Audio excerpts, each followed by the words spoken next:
Мен bir Акылбек Жапаров деген иним бар. Бардық президенттерге менен жакшы болот а дегенде. Бардық президенттер кеткенден кийин артынан жамандайт. Мен урматтуу Феликс Шаршамбаевдин калпын мындай кылып далилдеп берейин. Өзүнүн айлыгы менен жашап келе жатат. Эч кандай байлыгы жок. Эч кандай. Москвада өзүнүн жеке үйү да жок. 1993-жылы Кумтөр ишегерлик болчу. Комбинат курулуп аткан.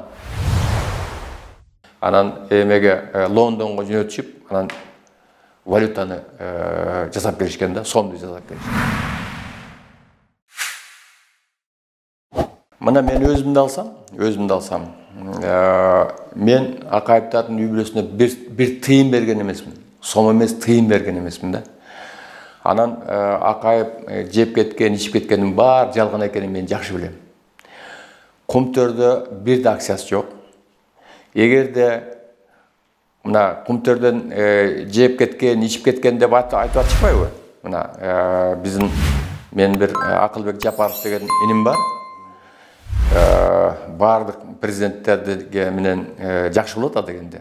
Бардық президенттер кеткенден кийин артынан жамандайт да. Мына ошол айтып атпайбы, Акаев жеп кеткен депчи. Эгерде Акаев ошол Кумтөрдөн $1 жеп кетсе, ал билет да туурабы? Бир жеп кетсе, мен ушинтип жана туралдарга ушинтип жазып атам. Мен өзүм ошо Москвага барып Акаевга бир бетине түкүрүп келейин депчи. Ушундай эле жазып атам менчи. Мен мына өзүм барып түкүрүп келейин, сиз уяты жок адам турбайсызбы депчи. А чындыгында эч кандай андай эмес да. Эч кандай жеген эмес да. Мына 15 жылдан бери биз көрүп атабыз, ошол иштеп өзүнүн айлыгы менен жашап келе жатат. Эч кандай байлыгы жок. Эч кандай. Москвада өзүнүн жеке үйү да жок. Анан ошону көрүп билбей туруп, анан ушундай ушак айткандарга таң каласың да.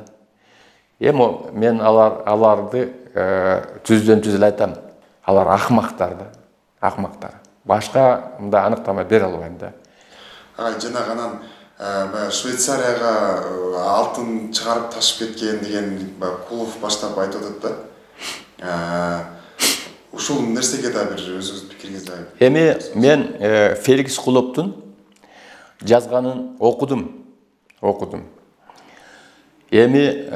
Бул киши мындай калпты ченебей урдуруптур да. Биздин урматтуу кишибиз. Мисалы үчүн ал кишини мен сыйлайм. Генерал катары, ошол мамлекетти түптөгөнгө катышкан адам катары мен сыйлайм.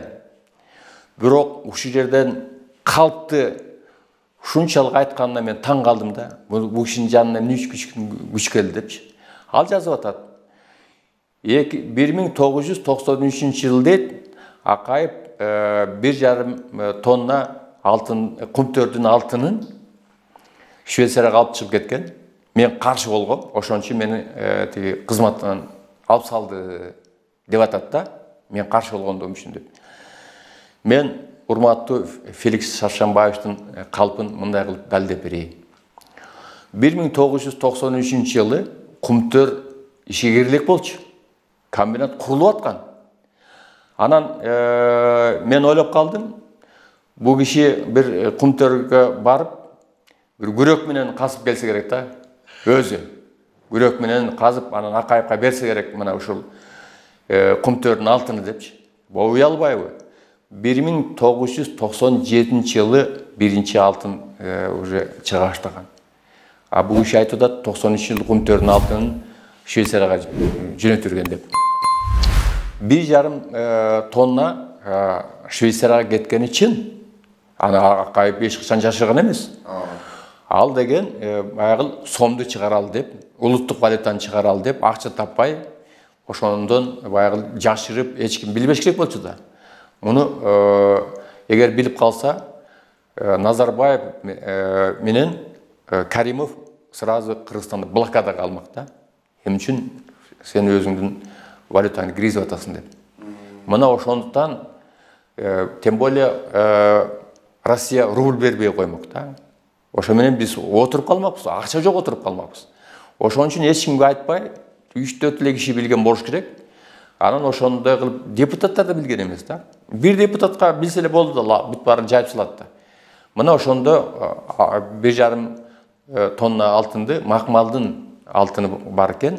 Ошону алып чыгып, анан ал жактан аффинаж кылышып, анан эмеге Лондонго жөнөтүшүп, анан валютаны жасап беришкен да, сомду жасап беришкен.